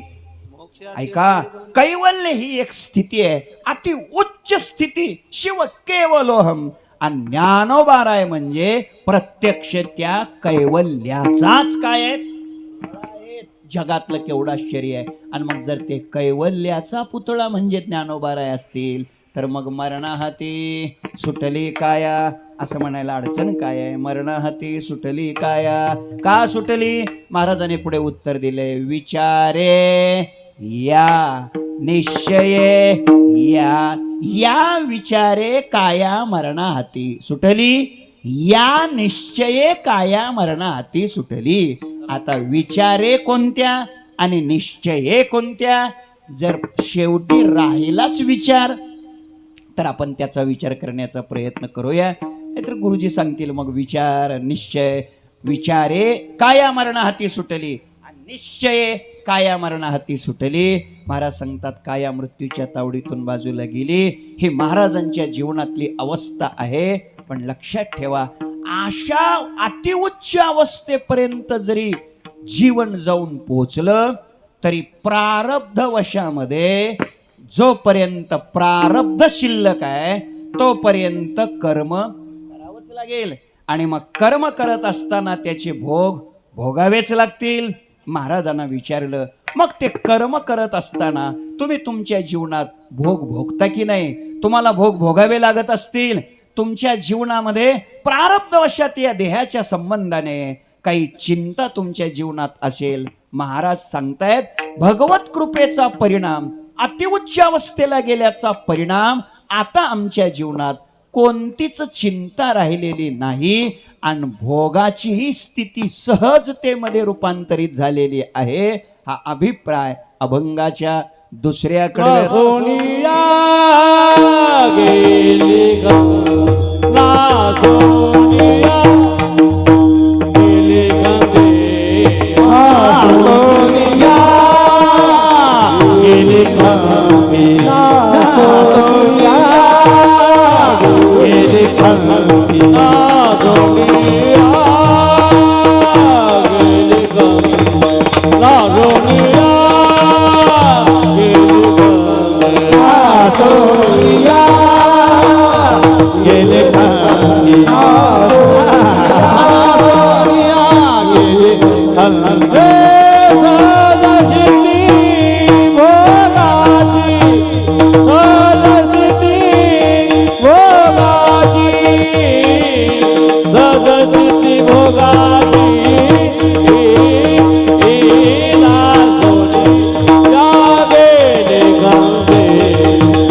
सोनिया गेली हे सरस्वती भोगाची हे सरस्वती भोगाची सरस्वती भोगाची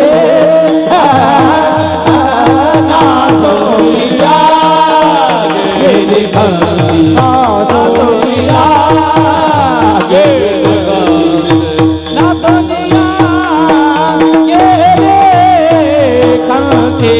बोला सोनिया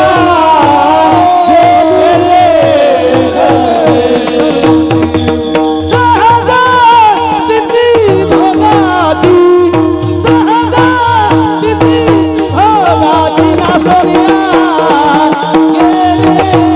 गेले खाली ना सोनिया गेले खाली.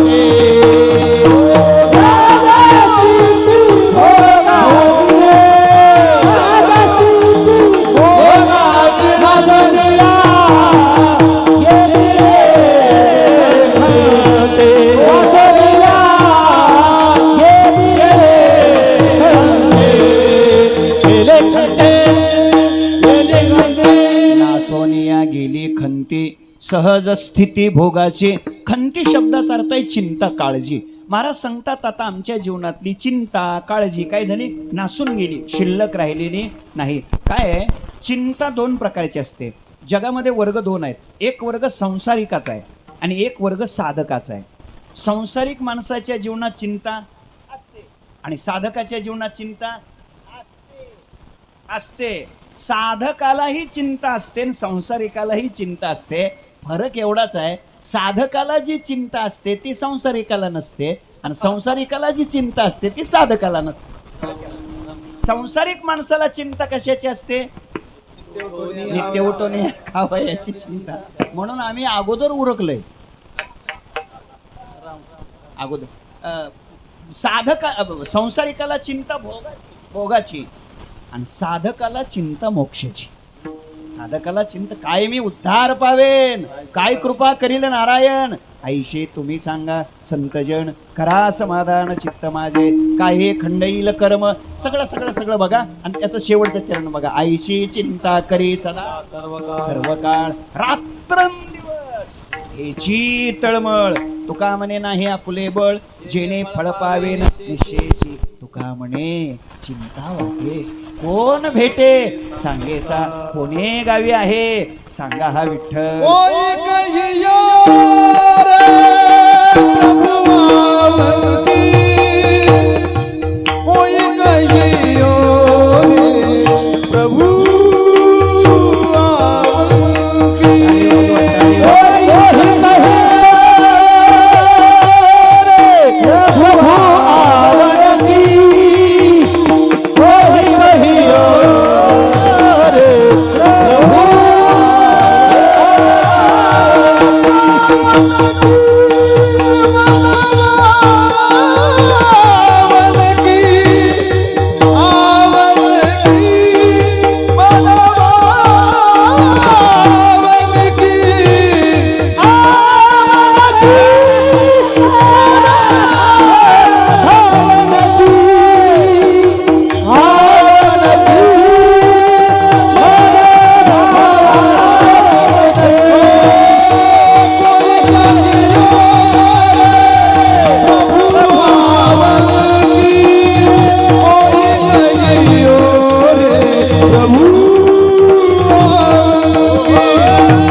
कैलासावर आवाज नक्की गेला असेल. भगवान शंकर नक्की धावत येतील एवढा आवाज तिथपर्यंत पोहोचल्यानंतर साधकाच्या जीवनात, वैष्णवाच्या जीवनात देव कधी भेटेल याची काय आहे चिंता आहे. आणि तुम्हा आम्हाला संसारिक माणसाला भोग कधी भेटतील याची चिंता आहे. तुकोबाराय सांगतात ना सोनिया गेली खंते. महाराज सांगतात आम्ही पांडुरंगाचे सेवक बनलो, आम्ही पांडुरंगाचे दास बनलो, आम्ही पांडुरंगाचे भक्त बनलो आणि त्याचा परिणाम भुक्ते मुक्तेची चिंता, दैन्य नाही दरिद्रता. तुका म्हणे दाता पांडुरंग ओळखिल्या. आम्ही पांडुरंगाला शरण गेलो, पांडुरंगमय आमचं जीवन झालं आणि त्यामुळं आता आम्हाला ही चिंता राहिलेली नाही. आता सगळी प्रमाणं तरी लावून बघा, अनेक प्रमाण आपली त्या अनुषंगाने पाठच आहेत. त्यांना मोक्षाचीही चिंता नाही, मोक्ष आम्हा घरी हे त्यांचं जीवन आहे. असं तुकोबारायाचं उच्च जीवन आहे. भक्तीचीही चिंता नाही आणि मुक्तीचीही चिंता नाही, भोगाचीही चिंता नाही आणि मोक्षाचीही चिंता नाही. याच्या पलीकडे गेलेलं त्यांचं जीवन आहे. एक 15व्या अध्यायातली ओवी सांगतो आणि एक 12व्या अध्यायातली. गोड बोलतात ज्ञानोबाराय सांगतात 12व्या अध्यायात, जयाची आवडी केली मजशी कुळवाडी, भोग मोक्ष बापुडी तेजिली. आणि 15व्या अध्यायात ज्ञानोबाराय बोलतात, मग त्या पहिल्या नमनातल्याच ओव्या बघा, फार फार गोड गोड आहेत. आता हृदय हे आपुले चौफाळोनिया भले, वरे बैसऊ पाऊले श्री गुरूंची. फार फार गोड आहेत. श्री गुरूंना हृदय रूपी चौरंगावर विराजमान करू आणि त्यांची काय करू पूजा करू. आता श्री गुरूंचे पाय धुवायचे आहेत. मग पाय कशानं धुवायचे असतात? पाण्यानं. कोणत्या पाण्यानं? नळाच्या पाण्यानं धुवायचे का बिसले? पाय धुवायचे. काय ज्ञानोबारायचे शब्द गोड आहे. तो माऊली बोलतात, मग अनन्योदके धुवट वासनाचे तन्निष्ठ ते लागलेशे अबोट चंदनाचे अनन्योदके.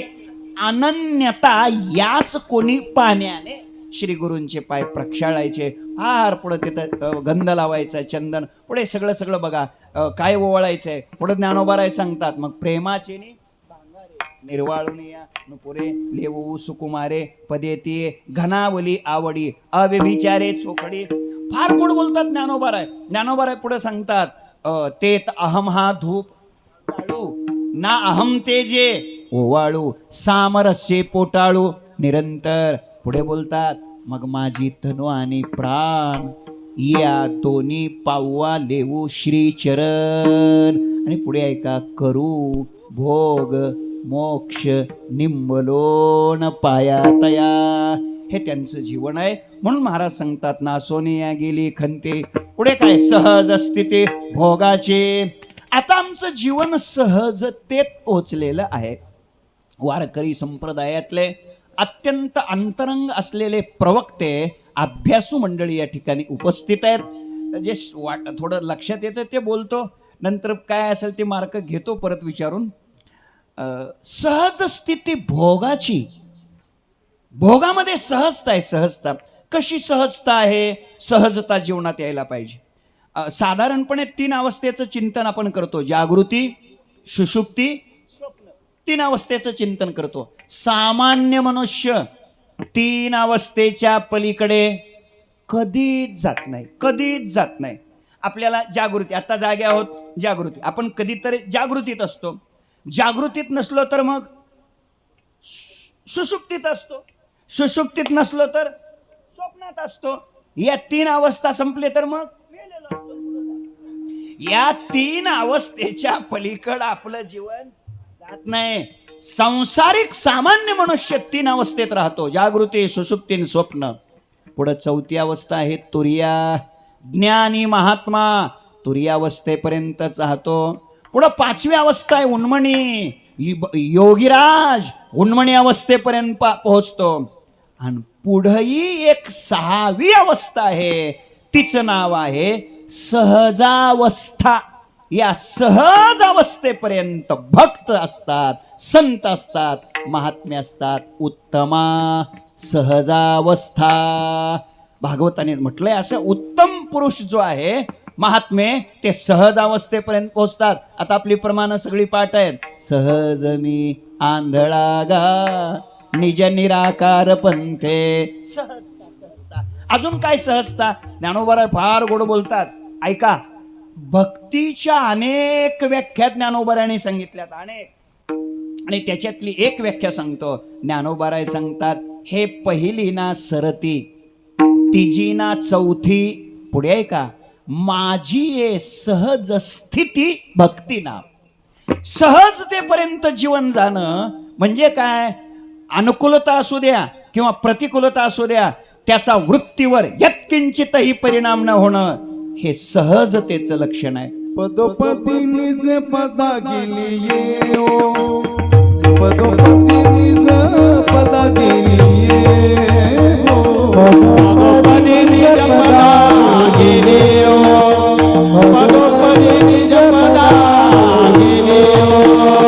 पदोपदी निज पदा गेली ये ओ, पदोपदी निज पदा गेली ओ.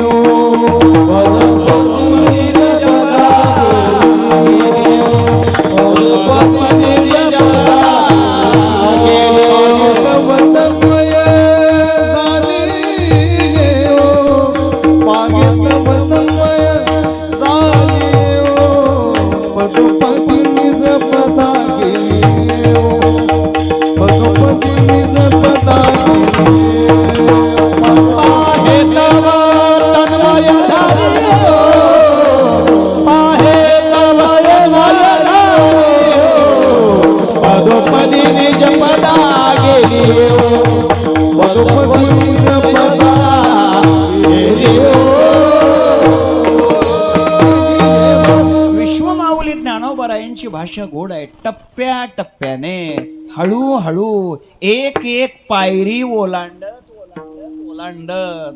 आता डायरेक्ट ते ह्याच्यात ते प्राणायाम शिकवतात ना, बरोबर आहे ना? प्राणायाम शिकवतात. प्राणायामाच्या अगोदर काहीतरी आहे ना. प्राणायामाच्या अगोदर नियम आहे. यम, नियम, आसन आणि नंतर प्राणायाम. हे थेट प्राणायामावरच येतात महाराज.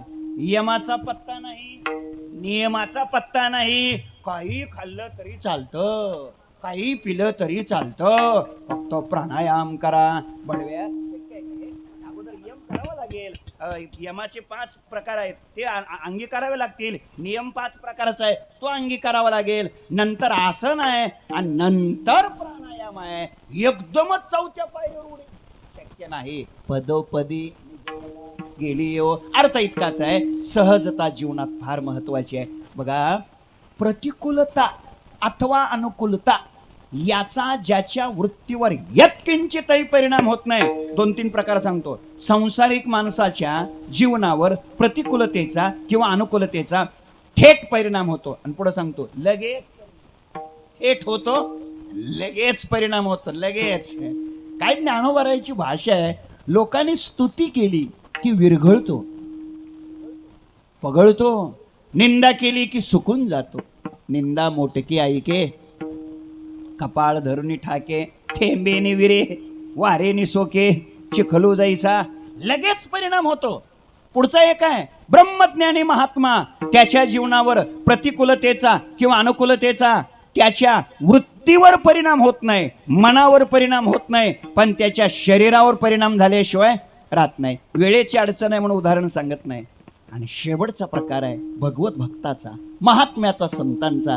त्यांच्या जीवनावर मात्र प्रतिकूलतेचा किंवा अनुकूलतेचा त्यांच्या मनावर तर परिणाम होतच नाही, पण शरीरावर सुद्धा परिणाम होत नाही. आपल्याकडे उदाहरण आहे, विष का प्याला राजाजीने भेजा, पिबत पिबत मीरा, हसी रे मूर्ती झाली काळी देवाजीची.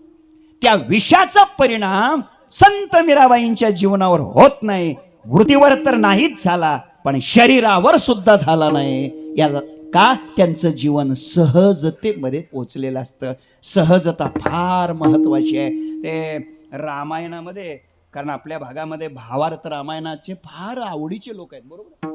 पण त्या भावार्थ रामायणातली आरती बघा, आरती आणि पाठ आहे सगळ्याची. पाठ उत्कट साधुनी शिळा, लिंगदेह लंकापूर विध्वंसुनी, काम क्रोधाधिक राक्षस मर्दुनी, देह अहम भाव रावण न्यूटोनी. जय देव जय देव निजबोध रामा, प्रेमाची आरती, सद्भावी आरती, परिपूर्ण कामा. कसं आहे आता कैलास महाराज, त्याच्यातलं शेवटचं चरण मला महत्वाचं आहे. पण मी थेट शेवटचं चरण सांगितलं तर हे लोक म्हणतील ह्यांची आरती पाठ नाही, असं घोटाळा होईल ना. त्याच्यामुळे ती मागची मी पहिली 3 चरण सांगून टाकतो. प्रथम चिता शुद्धी, हनुमंत गेला लंका दहन करुणी, अखया मारिला मारिला जंबूमाळी, भुवनत्रयी त्राटीला, आनंदाची गुढी घेऊन आला. दुसरं चरण, निज बळे निज शक्ती, म्हणून अयोध्येने झाले आनंदे ओसंडे, आरती घेऊन आले. झालं 2 झाले. तिसरं चरण, अनुहध्वनी गरजती अपार, 18 पद्मे वानर अयोध्येशी आले, नगरी होत आहे आनंद थोर. आणि आता 4थं चरण आपल्या चिंतनासाठी महत्वाचं आहे, सहज सिंहासनी राजा रघुवीर. मला इथं बोलायचं, सहज सिंहासनी. सिंहासनाचे अनेक प्रकार असतील, आसनाचे अनेक प्रकार असतील, पण हे सहज सिंहासन कुठल्याच पुस्तकात कुठल्याच ग्रंथात सापडलेलं नाही. सहज सिंहासनी, की जसं ज्ञानोबारायांची संजीवन समाधी, भीम मुद्रा डोळा, निरंजन मैदान, ही जी भीम मुद्रा आहे हे कुठल्याच मुद्रेत सापडत नाही. तसं इथे सहज सिंहासनी राजा रघुवीर, सोहम भावे तया पूजा उपचार. आणि पुढे आहे का, सहजाची आरती, सहजाची आरती, वाद्यांचा गजर. मुद्दा इतकाच आहे, अशी ही सहजता जीवनात येणं फार आवश्यक आहे. ओढाताण करून चालत नाही. सहजता, सहजे ब्रह्मरसाचे परगुणे पारणे. अर्थात ही सहजता महाराज सांगता, सहज स्थिती भोगाची. आता आमच्या जीवनात आम्ही सहजतेपर्यंत पोहोचलेलो आहोत. प्रारब्धवशात जे काही आम्ही कर्म करतोय, जे काही आम्ही कष्ट घेतोय, जे काही श्रम आहेत, आता ते श्रम सुद्धा आमच्या जीवनात राहिलेले नाहीत. तुका म्हणे, श्रम केला अवघाला फळाशी. आता श्रम राहिले नाहीत. श्रम कधी वाटतात, ज्या करता श्रम घेतलेले असतात ते उद्दिष्ट ध्येय जर साध्य नाही झालं तर श्रम वाटतात. पण ज्या ध्येयासाठी आपण श्रम घेतले ते ध्येय जर पदरात पडलं तर श्रम श्रम वाटत नाहीत. महाराज सांगतात न देखेशे झाले श्रम, आले वर्म हाता हे आता श्रम श्रम वाटत नाहीत, श्रम संपले, न देखेशे झाले श्रम. आता ज्याकडे आम्ही पाहत नाही किती श्रम आहेत, 6 श्रम आहेत. अस्ति जायते वर्धते अपक्षीयते विपरिणमते आणि विनश्यती. 6 श्रम आहेत. 6ही श्रम त्याने काय केलेले आहेत, जिंकलेत. कोणी कोणता श्रम जिंकला, 2-4 मिनिटाची वेळ शिल्लक राहिलेली आहे, त्याच्यात आपल्याला थांबायचंय. कोणी कोणता श्रम जिंकलेला आहे. तुम्ही सगळे श्रम जिंकलेली माणसं आहेत, श्रमाच्या पुढे गेलेली माणसं आहेत. आणि आता तुम्हाला श्रम श्रम वाटू नये याच्यासाठी मी पुढं पुढं चाललेलो आहे.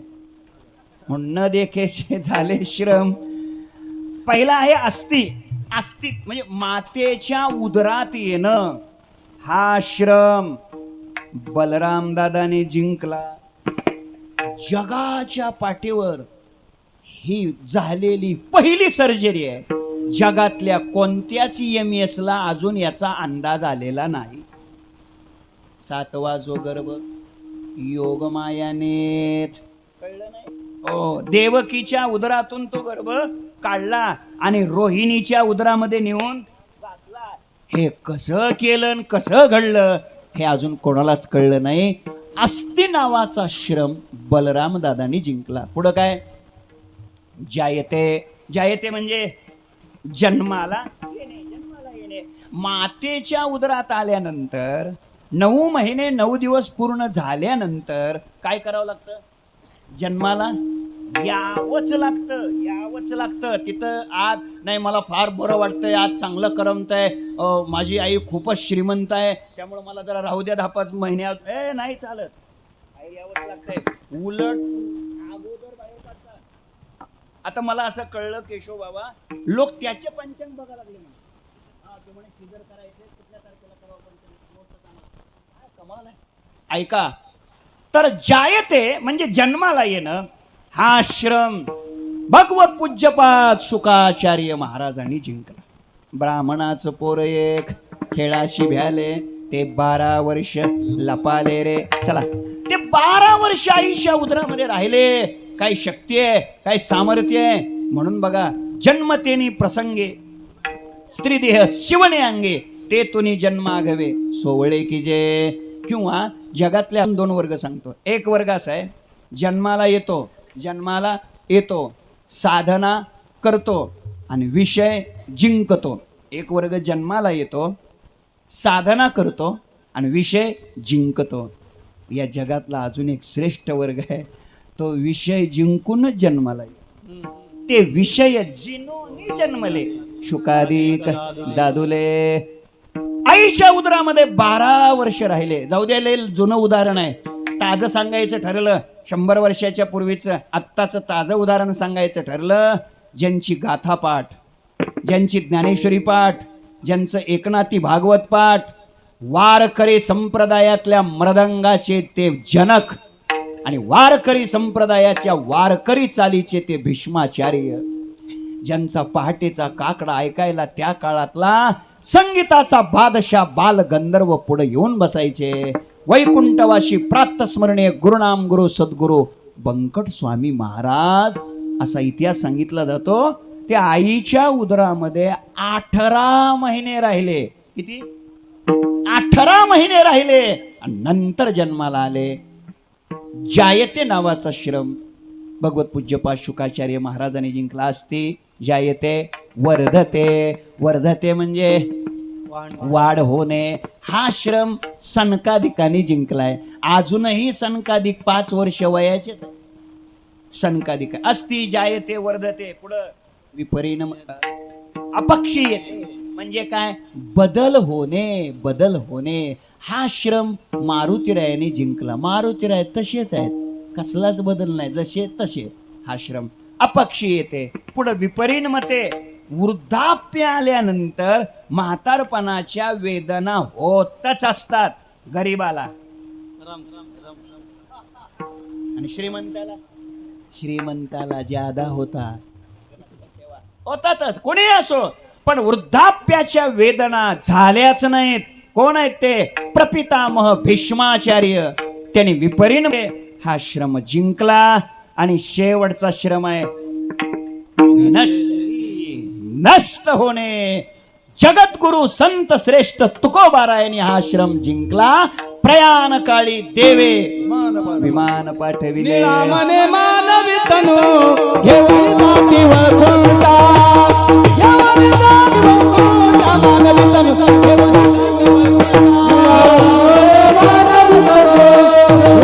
जाती वैकुंठा.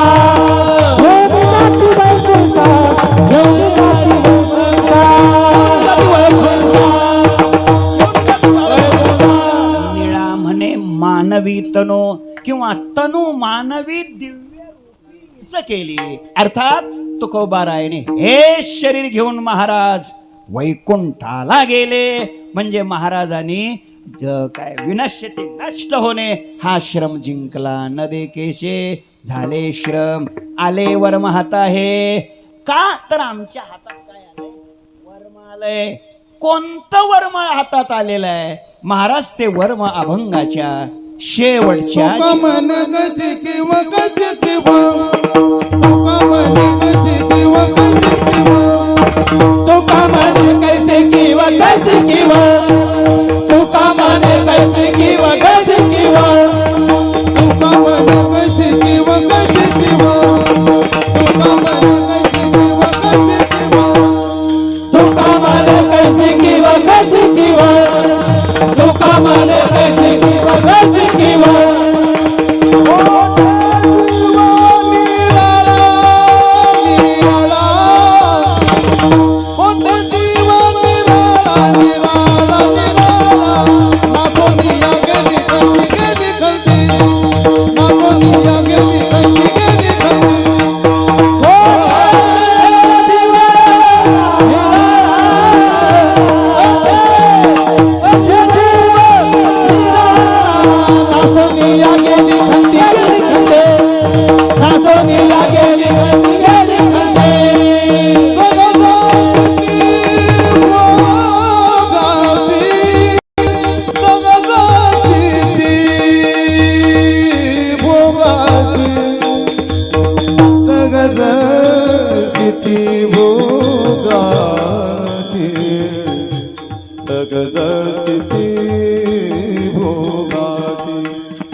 काय वेगळं आहे का? हे वर्म आमच्या हातात आलेलं आहे, जीव परमात्माचा आहे, परमात्माने आम्ही एकच आहोत, अशा अतिउच्च सिद्धांतापर्यंत आमचं जीवन पोहोचलं. हे सगळं का जीवनामध्ये घडलं? त्याचं कारण आहे भगवंताने आमच्यावर कृपा केली.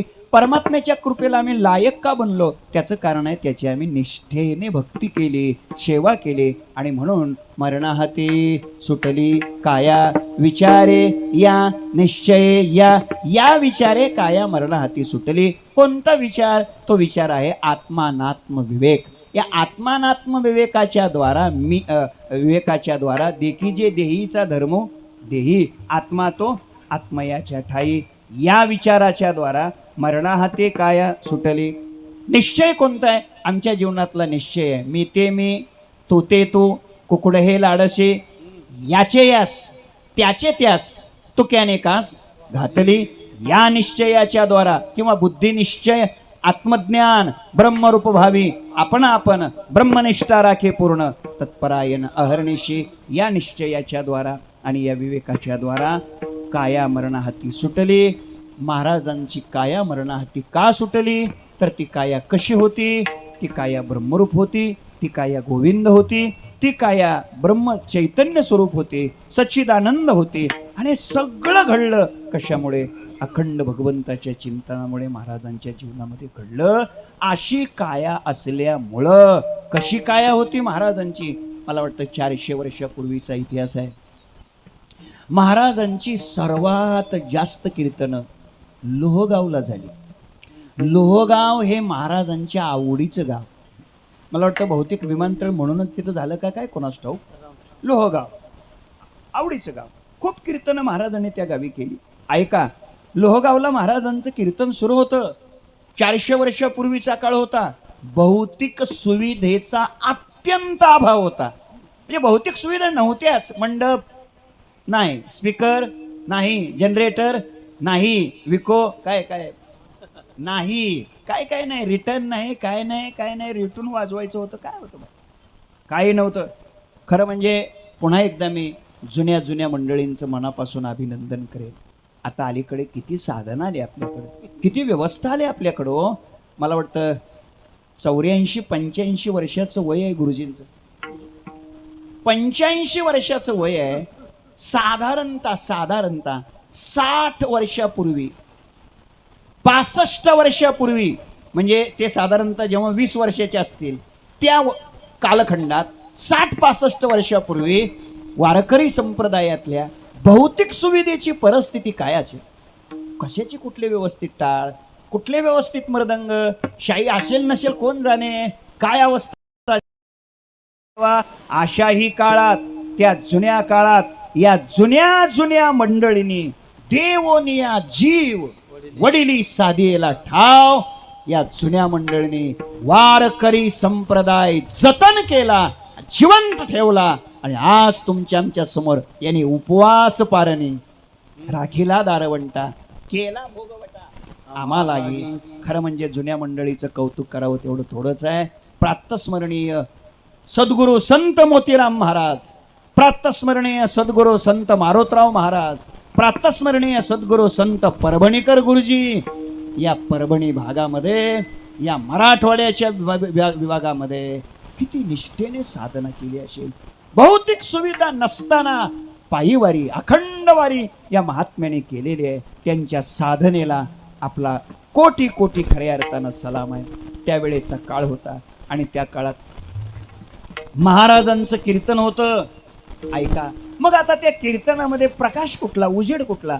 मग ते एखादा असा गज असायचा किंवा एखादी काठी असायची, त्याला त्या चिंध्या अशी फडके गुंडाळायचे, ते तेलात बुडवायचं आणि मग ते पेटवायचं आणि ते असं हातात धरायचं. त्याला काही भागात, आमच्या भागात त्याला टेंबा म्हणतात. टेंबा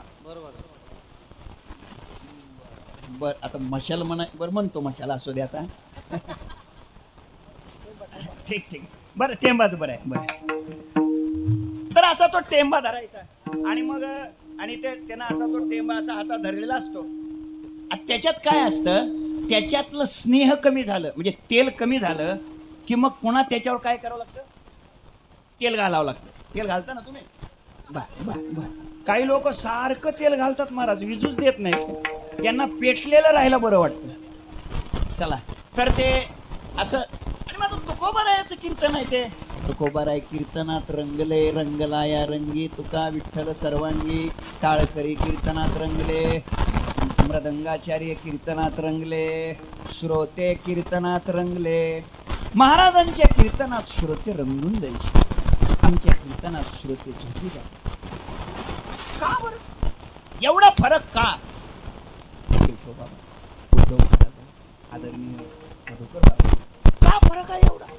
त्याचं कारण, महाराजांच्या कीर्तनात श्रोते रंगून जायचे ते, त्याचं कारण आहे महाराजांचं कीर्तन देवासाठी असायचं. मी काय म्हणलो का पुढचं? काय म्हणलो नाही, कशाला काय म्हणायचं? रंगून गेले सगळे, आणि मग सगळेच रंगले. मग ज्यांना हातामध्ये असा शेमा रंगलेला होता तो सुद्धा काय झाला? रंगून गेला. रंगून गेला, तो रंगून गेला. आणि अर्ध्या कीर्तनात त्याच्यातलं स्नेह झालं, आणि त्याला त्याच्यावर तेल घालायचं आठवणच नाही. आठव नाठव सगळं संपलं, आणि अर्ध्या कीर्तनात तो टेंबा झाला. आता मग राहिलेलं कीर्तन कसं झालं असेल? जनरेटर होतं काय तिथं? लाईटच नव्हते, काहीच नव्हतं. राहिलेलं कीर्तन झालं कसं? पूर्वसुरीने सांगितलेलं आहे, परंपरेनं दृष्टांत ऐकलेला सांगतो नाही. महाराज अर्ध कीर्तन झालं होतं, टेंबा विजला, आणि चमत्कार झाला. जगद्गुरु तुकोबारायाच्या अंगातून प्रकाश बाहेर पडला, आणि त्या प्रकाशावर राहिलेलं कीर्तन झालं. हा इतिहास आहे. महाराज ज्यांच्या अंगातून प्रकाश बाहेर पडतो, अशी ज्यांची काया असते, ती काया कुठं मरत असते का? मरणाहाती सुटली काया, विचारेया निश्चये. अशी काया आपलीही बनावी. त्याकरता माझ्या सहित आपणाकडून रात्रंदिवस अखंड परमात्म्याचं चिंतन घडावं. असं चिंतन ज्या महात्म्याने केलं, अखंड सेवा केली, संत मोतीराम महाराजांच्या पालखीची दिंडीची, दिंडीतल्या वारकऱ्याची, भजन्याची ज्यांनी सेवा केली, असे वैकुंठवासी हरिभक्तीपरायण व्यंकटरावजी, नामदेवरावजी शेवटे, माली पाटील त्यांनी ही सेवा केली. आणि त्या सेवेचा परिणाम आज त्यांचं हे 8वं पुण्यस्मरण या ठिकाणी संपन्न होतोय. त्यांचे बंधू गंगाधरराव, त्यांचे सुपुत्र प्राध्यापक आदरणीय सुधाकररावजी शेवटे सर, आणि त्यांचे दुसरे चिरंजीव आदरणीय मधुकररावजी, बरोबर आहे? आणि त्यांच्या या प्रेमामुळं सर्व शेवटे परिवार, या परिवाराच्या प्रेमामुळं आपण सगळे आलात. संत मोतीराम महाराजाच्या फडावरचे निष्ठावंत असे संगीतातले ज्येष्ठ असे सगळे गुणी गायक या ठिकाणी टाळ घेऊन उभे आहेत. पुन्हा एकदा या सर्व गुणी जनांच्या चरणी मी मनापासून नतमस्तक होतो, आपल्या चरणी वंदन करतो. ज्यांना ज्यांना चाली मिळाल्या नाहीत त्यांची मी हृदयापासून क्षमा मागतो. अत्यंत दर्जेदार गोड असे मृदंगाचार्य इथं मामा बी उपस्थित आहेत, त्यांनी सेवा केलेली आहे. आपण सगळे राजाभाऊ गेलेले राजाभाऊ आहे, सगळे असे गोड गोड हे दोन्ही तरुण अत्यंत दर्जेदार मृदंगाचार्य आहेत. खरं म्हणजे यांच्यात बी बदल्या झाल्या, तुमच्यात बी वाटून वाटून बरंच झालंय. खरं म्हणजे ही व्यवस्था इकडंच का नाही कोणास ठाऊक. ही व्यवस्था जर इकडं असती तर इथं काय अडचण आहे. इथं प्रत्यक्ष वेदांताचार्य आदरणीय गुरुजी उपस्थित आहेत, महाराज आहेत, पूजनीय भागवताचार्य वेदशास्त्र संपन्न केशव महाराज आहेत. अत्यंत आपल्या ओघवत्या रसाळ वाणीतून संपूर्ण महाराष्ट्रामध्ये कीर्तनाच्या माध्यमातून प्रचार आणि प्रसार करणारं व्यक्तिमत्व आदरणीय मधुकरजी महाराज साहेब हेही या ठिकाणी उपस्थित आहेत. वारकरी शिक्षण संस्थेचे ज्येष्ठ श्रेष्ठ आदरणीय हरिभक्तीपरायण आदरणीय उद्धवजी महाराज त्यांची उपस्थिती आहे. मला नावं पाठ नसलेले पण वारकरी संप्रदायाची फार चांगली निष्ठेने साधना करणारे अनेक आदरणीय कीर्तनकार या ठिकाणी उपस्थित आहेत. खरं म्हणजे ती व्यवस्था इथं सुद्धा आपल्याला करता आली असते, पण आपल्याकडे पद्धत आहे एकानं बोलायचं आणि बाकीच्यांनी साथ द्यायची. आणि म्हणून आपल्या सर्वांच्या चरणी मी वंदन करतो. परिसरातून अनेक भागातून अनेक गावागावातून आता सोनखेड तेवढं लांब आहे पण तरी तुम्ही हजर झालेले आहेत. आपल्या सर्वांच्या चरणी मी वंदन करतो. संत मोतीराम महाराज फळा संस्थांचे सर्व सन्माननीय प्रतिनिधी, सर्व सेवक वृंद या ठिकाणी उपस्थित आहेत. दर्जेदार असे श्री क्षेत्र पंढरीतली अत्यंत छान अशी इमारत उभी राहिली आणि त्या दृष्टिकोनातून हजारो वारकऱ्यांनी खूप मोठं कष्ट घेऊन, मेहनत घेऊन, आपल्या श्रमाचा, कष्टाचा, मेहनतीचा पैसा त्या धर्मशाळेकरता दिला आणि धर्मशाळा उभारली. त्या उभारणीच्या योगदानामध्ये ज्यांचं ज्यांचं योगदान लाभलं अशा सगळ्यांचं मी मनापासून अभिनंदन करतो. आपल्या सगळ्यांना मनापासून धन्यवाद देतो. आणि आजची ही सेवा माझी श्री गुरु दादा त्यांची सेवा, खरं म्हणजे मी जे इथं वेडवाकडं बोललो ही सगळी त्यांची कृपा आहे. मी पार्थू द्रोणाचा केला ही त्यांची कृपा आहे. खरं म्हणजे त्यांचा आशीर्वाद नसता, त्यांच्या चरण सानिध्यात गेलो नसतो, वारकरी शिक्षण संस्थेमध्ये 4 वर्ष राहिलो नसतो आणि माझ्या गुरुवर्यांनी मला शिकवलं नसतं तर खरं सांगतो लोकांनी ढोरं वळायला सुद्धा ठेवलं नसतं. ही सगळी कृपा कोणाची आहे? सद्गुरु जोग महाराज वारकरी शिक्षण संस्थेची ही सगळी कृपा आहे. श्री गुरु दादांची ही कृपा आहे. फक्त त्यांची थोडी अडचण असल्यामुळे, त्यांना अशौच असल्यामुळे ते आज इथं येऊ शकत नसल्यामुळे आणि आदरणीय प्राध्यापक शेवटे सर अत्यंत प्रांजळ मनाचं व्यक्तिमत्व, सरळ मनाचं व्यक्तिमत्व, गंगेचा प्रवाह कसा पाण्यासारखा असा निर्मळ सोज्वळ असतो असं व्यक्तिमत्व, प्रत्येकाला हवंसं वाटणारं व्यक्तिमत्व. आणि मला वाटतं आत्तापर्यंत त्यांनी जेव्हा जेव्हा मला तारीख मागितली तेव्हा मी त्यांना नाही कधीच म्हणालो नाही. असं अचानकपणे कैलास महाराजाला तर नाही कधीच म्हणत नाही, तर जेव्हा जेव्हा तारीख मागितली तेव्हा मी आदरणीय प्राध्यापक शेवटे सर यांना नाही कधी म्हणालो नाही. त्याने अचानक म्हणाले असं झालं आणि यावंच लागतंय आणि मग त्यांचा आदेश मी शिरसावंद मानला आणि इथे येण्याचा प्रयत्न केला. असं अत्यंत सालस आणि गोड स्वभावाचं ते व्यक्तिमत्व आहे. त्यांचे बंधुराज आदरणीय मधुकररावजी आहेत तिथं, त्यांचा सगळा परिवार वारकरी संप्रदायावर प्रेम करणारा परिवार आहे. आणि पांडुरंगाच्या चरणी मी एवढीच प्रार्थना करेल, हे 8वं पुण्यस्मरण आहे, हे 8वं पुण्यस्मरण आहे. याचं प्रथम तपपूर्ती सोहळा म्हणजे 12वं पुण्यस्मरण लवकरात लवकर यावं आणि ते 12वं पुण्यस्मरण आपल्या सर्वाला पाहायला मिळावं. आपण त्या 12व्याही पुण्यस्मरणाचा जरूर लाभ घ्यावा. त्यावेळेस मला सुद्धा येण्याची संधी भेटावी अशी पांडुरंगाच्या चरणी प्रार्थना करतो. काही पुढं बसून कीर्तन ऐकेल, काही अडचण नाही. तेव्हा पुन्हा एकदा आपल्या सगळ्याचं अभिनंदन करतो. झालेली सेवा स्वानंद सुखनिवासी गुरुनाम गुरु सद्गुरु जोग महाराजांच्या चरणी, सद्गुरु संत श्रेष्ठ मोतीराम महाराजांच्या चरणी, सद्गुरु संत मारोतराव महाराजांच्या चरणी आणि सद्गुरु संत परभणीकर गुरुजी यांच्या चरणी ही सेवा समर्पित करतो. कधीतरी संत गेले तया ठाया देवराया, पाववी ज्ञानेश्वर पाववी ज्ञानराज माऊली.